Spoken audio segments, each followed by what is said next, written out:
De que maneira tem contribuído para a sua prática profissional? Vou te falar. Me chamou muita atenção só o nome do seu curso, certo? Porque, para mim, cinema é sonho, é Aham. fantasia. Então, é uma coisa que não tem começo e que não tem fim, igual a mim. Parece que eu também não vou morrer, então, para mim, não tem fim. Então, decidi embarcar nessa aventura e, olha, eu tenho gostado muito. É assim, o curso do professor veio muito acrescentar. Eu tive um estudo que performou assim no desenvolvimento psíquico, desde as primeiras fases, oral, anal, a latência e a genital. Cada um, eu me aprofundei com um determinado autor. A primeira fase oral, muito com o Winnicott. A segunda, muito com a Klein. E a terceira, é claro, com o nosso Freud. Dentro de cada fase dessa, a gente estudou já nesse curso esses mecanismos de defesa, certo? Junto Sim. com esses mecanismos de defesa, que vai dos primários, intermediários, maduros, a gente conseguiu, dentro do curso, ver as estruturas de psicótica, autista, as limítrofes, como borderline, a psicose, a neurose. E esse curso trouxe detalhadamente tudo isso. Isso é importantíssimo que se fale e que as pessoas tenham conhecimento disso. Por quê? Porque dentro de cada estrutura dessa, gente, eu não cheguei no curso a 50%, porque tem mais de 60 filmes para assistir, justamente que corresponde a essas estruturas, que dá esse conhecimento. Uma coisa é você ler, e outra coisa é ver aquela estrutura, aquela maneira de se defender na tela, naquele personagem. Isso é muito gratificante, isso é muito enriquecedor, Que porque você diferença teve pega. para você na sua prática isso? Aí você pega um paciente e você vê que ele me traz justamente o que eu acabei de ver no filme, ou no filme que eu fui lá e marquei e acentuei. Ó, olha ali, na minha visão, na minha escuta com o paciente. Isso é transformador. Isso eu não tenho como agradecer, como ampliou, como a visão da gente cresce em função disso. E mudou na sua prática com o paciente, nos resultados, de alguma maneira? Você notou? Sim, sim, sim, sim. A gente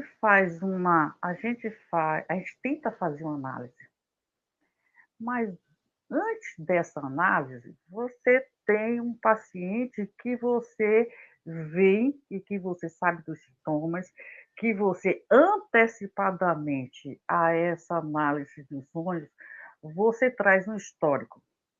O que a gente faz? A gente junta isso que a gente já tem antes do sonho e antes da interpretação, e junto com o paciente, você começa a descascar a cebola, você começa a trazer as coisas de uma maneira, sempre a frase que o senhor usa, faz sentido?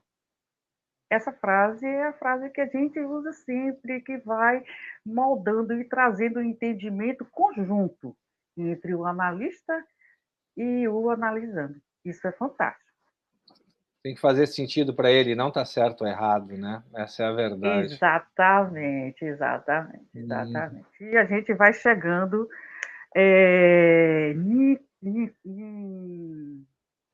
em assuntos que às vezes é desagradável e que às vezes o paciente tem resistência. Mas quando ele traz o sonho e que junto a gente começa a analisar, ele já fica com outra visão. Ele já quebra um pouco a resistência. Porque o sonho não fui eu que fiz. Não fui eu que coloquei na cabeça dele. O sonho, o cenário, as falas, personagens. Tudo isso é montado por quem? Quem é o autor? O paciente. Paciente? É. Então, assim, ele não tem como resistir muito, né? Ele pode parar, elaborar, volta no outro dia, e aí já traz um outro conteúdo, já traz um outro contexto.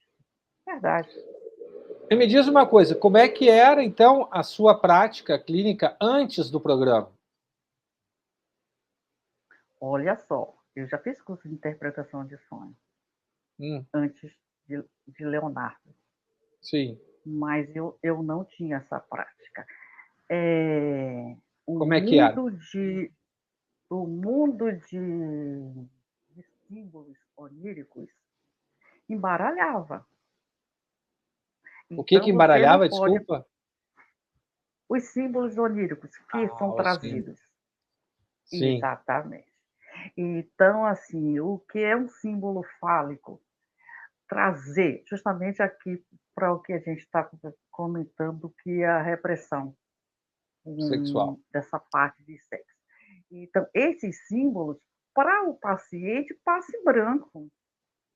Ele traz justamente porque ele não sabe, porque senão ele pegava esse sonho manifesto e já distorcia.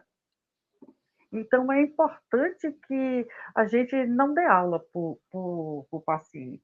A gente tem que fazer análise. Então, eu não posso definir isso ou definir aquilo perante um paciente. A gente tem que trazer, tem que fazer Então, ele antes falar. do programa, estava um pouco embaralhado essas questões dos símbolos oníricos Exata, para ti. exatamente, exatamente. E agora? Agora clareia muito mais, muito mais. Eu trouxe um exemplo de uma paciente em uma das plantão de dúvidas, que Hum, ela sonhava com gosma, com coisa melosa. E aí, não sei se eu lembro, né? Eu falei, lembro, caramba, sim. caiu a ficha. Caiu a ficha, foi totalmente, totalmente encaixado, engajado. Foi espetacular. Como facilita a coisa, né? Depois até para voltar a trabalhar isso com o paciente e entrar mais no Exatamente. inconsciente, fazer ele ter uma visão sobre si mesmo de um jeito que ele não tinha, né? O conhece-te a Uhum, ti mesmo verdadeiro, né? Não aquele pela metade, aquele verdadeiro que entra em exato. profundidade, né? Então, Não então, consciente, totalmente limitado, já é outra coisa. sim. Então agora você se sente mais segura para trabalhar com o inconsciente e com o diagnóstico, com os sonhos dos pacientes? Muito mais, muito mais. Eu trouxe também um caso de um border, a diferença de um sonho psicótico e a diferença de um sonho neurótico, e que era me apresentado pela mesma pessoa, a Sim, depender de como ela estava, de em que lado ela estava das linhas, né? Isso, e eu pude perceber muito mais depois do curso, porque antes eu não estava dando vazão. Ela trazia os sonhos, eram sonhos muito pesados, muito sem identificação, muito cheios de bichos e nananana. Então, assim, depois de um certo tempo, trabalhando, trabalhando, ela começa a trazer sonhos mais com personagens. Ela sim, traz sonhos com ações. E às vezes até com analista. Então, assim, é um, é um salto muito bom, é um salto para o tratamento terapêutico que faz valer.